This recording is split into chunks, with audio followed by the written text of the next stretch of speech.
had a louder voice. There we go.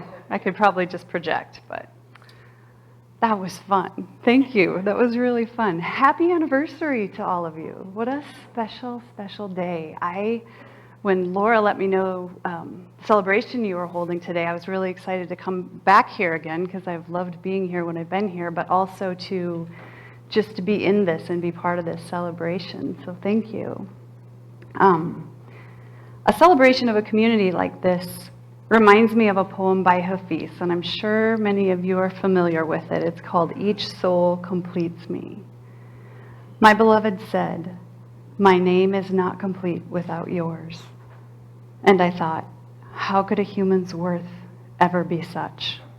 And God, knowing our thoughts, and all our thoughts are just innocent steps on the path, then addressed my heart. God revealed a sublime truth to the world when he sang, "I am made whole by your life. Each soul completes me." So in this poem, Hafiz is talking to each and every one of us about completing God. But what does that mean? To me, I think it means not only that we each make up the whole, but that each of us, each soul, completes every other soul within us.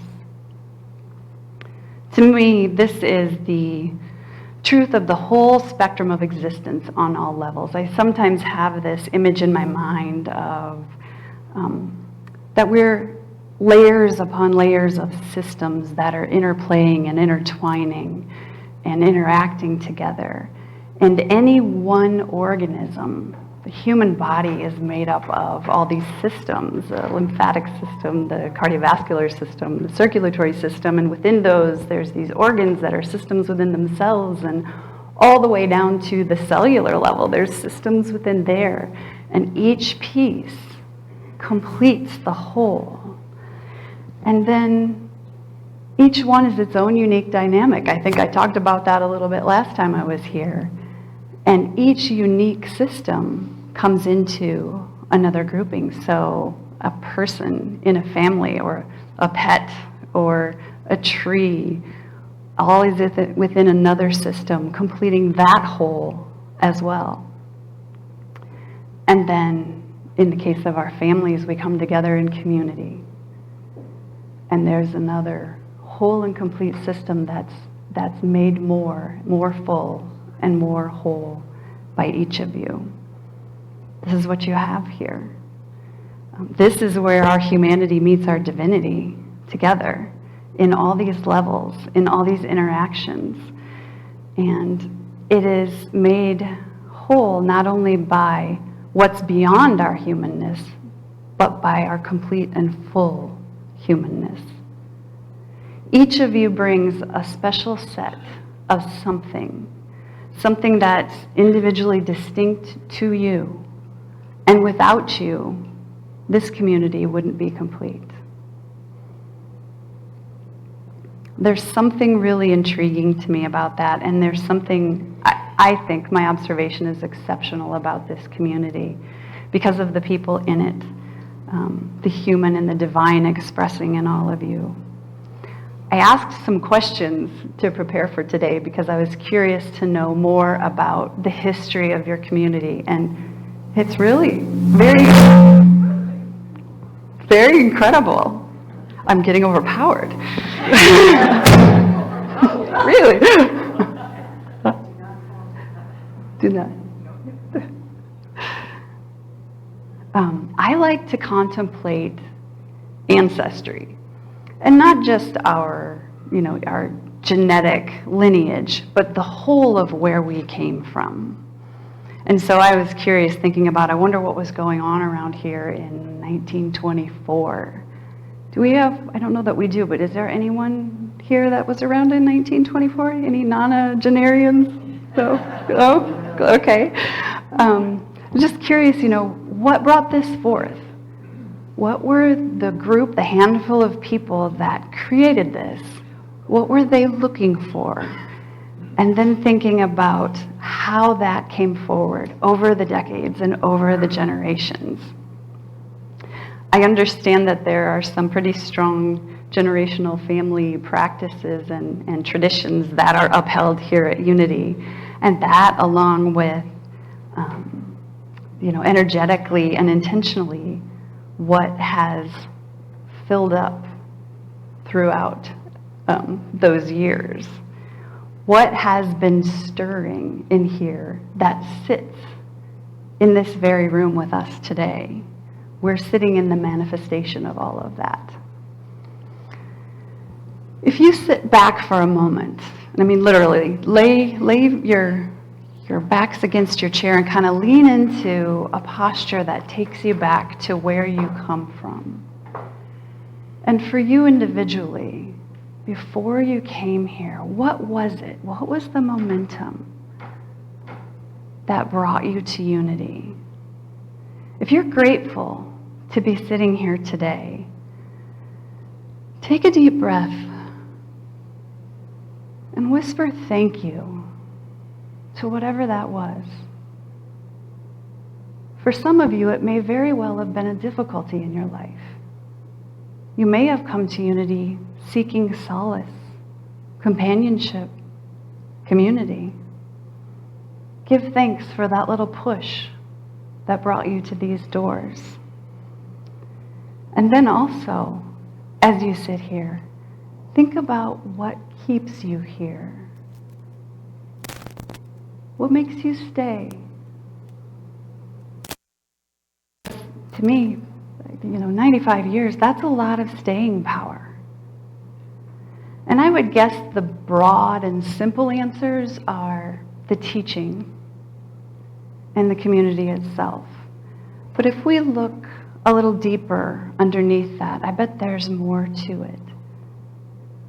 What is it in the people within that teaching, including those of you in this room, because that's what you've been doing for each other, especially over the last year, a little bit longer. But those that created the teaching, started Unity itself, the Fillmores, and those over the last nearly century that have walked forward with that. I often think of long-standing organizations as enduring and endearing. And enduring sometimes gets that negative connotation of suffering, but at its basis, it is carrying on through the smooth times and the difficult. And, this is what we do living life as humans. We carry on, we endure through it all. And when we come together, we're stronger in that ability to carry on. Often, too, we think of anniversaries and we really focus on the time, the number of years. And 95 years is certainly something that's impressive. But I think, too, it's the moment to moment, those times where time is even suspended, those connections and those experiences together that we all walk along with each other. That's what we're really celebrating. A community doesn't come to a day like today only by enduring. I think as humans, we can endure any amount of time. But this is a dynamic group of people who are different from the people who initiated this community, and different from each other. And, you're thriving together. You are also endearing. You're inspiring love and affection. My guess is that might be at the root for some of you of why you stay. I know that's been my experience when I come here.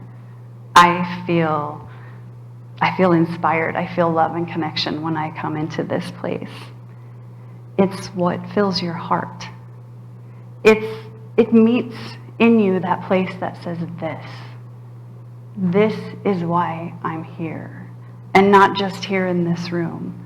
This is why I came to this life, in this body, on this earth, at this time. Whether it's traditions, family, friends you've met, or a purpose, classes that you take, volunteering that you do, singing in the choir, working in the bookstore, preparing for celebrations. Some kind of seva that you offer here. Or if it's simply to worship together and to celebrate. It's just like you show up. It's just like we show up in life. You came here to love, companioning each other along the way. When I was young, I was a very scared child. I was nervous about a lot of things, and when I would get anxious, my dad used to let me lay my head on his chest and listen to his heartbeat, and that used to soothe me. And I think we do that for each other.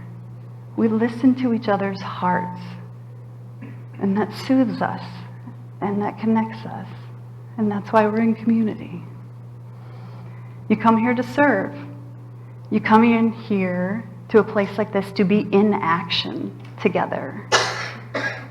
And you come here specifically to a teaching like unity, to the unity principles, to remember who you are at your very core, to remember the truth of your creation. You come to a community like this to be mirrored and to mirror each other. You see in each other's eyes and hearts and actions the real you, the whole you that is made complete by being here. I found the first community that I truly felt like I belonged to back in my 30s, and we were living in Northern California at the time. We had just moved there, and I knew I didn't want to go back to the tradition that I was raised in, but I'd been missing out for kind of a long time, and I knew I wanted something.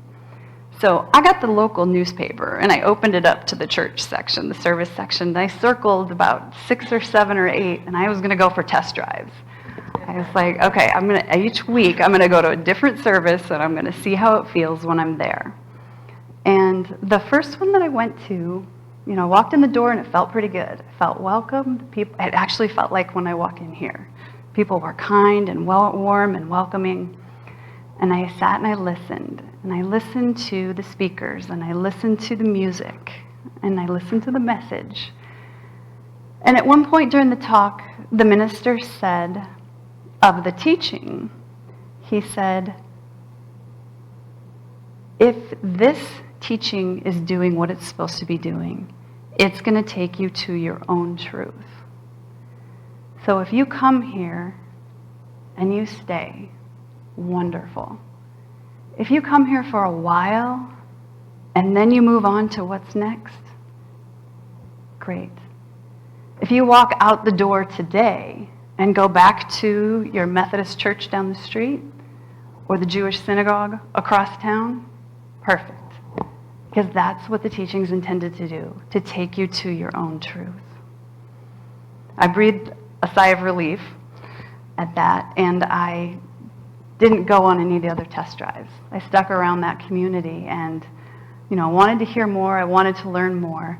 And there were many levels of why I stayed there. But ultimately, looking back, I realized that it was about creation. I began to understand creation in a new way, in a different way than I'd understood it before. That community was helping me create who I wanted to be. And in turn, my involvement in that community was helping to create the community. Does that feel like what happens here? Because it appears, as a guest, that's what I see happen here. And while creation does look like beginning something new, I also think creation is remembering. Uncovering something very, very old within us. Something ancient, timeless even. The one in each of us is awakened by the one in all of us.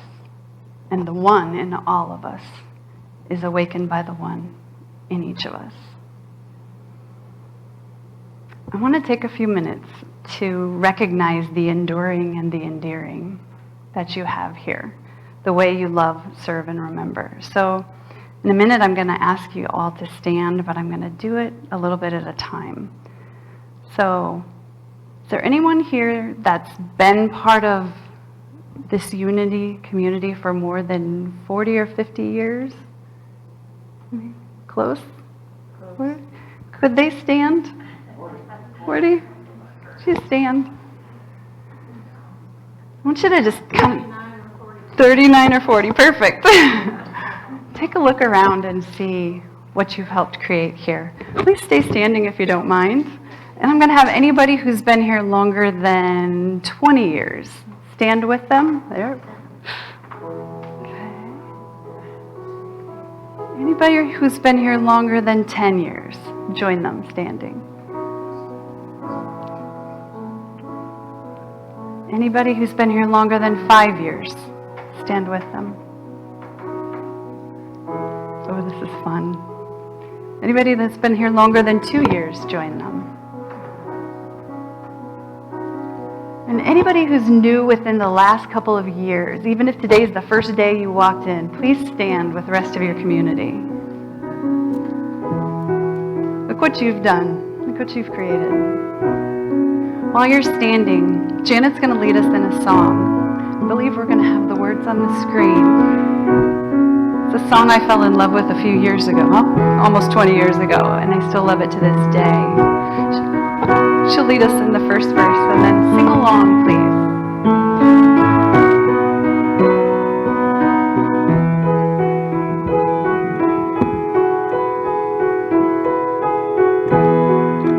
Why have you come to earth? Do you remember? Why have you taken birth? Why have you come to love, serve and remember, to love, serve and remember.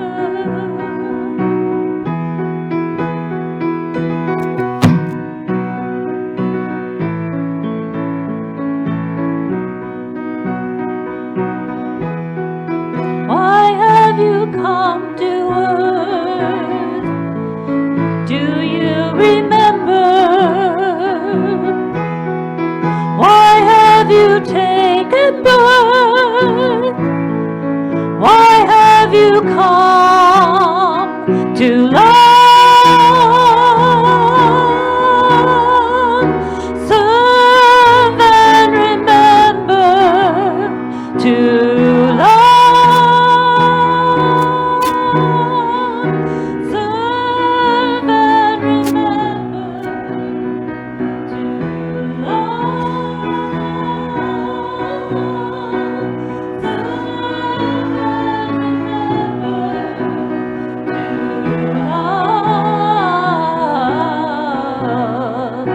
Serve and remember to love.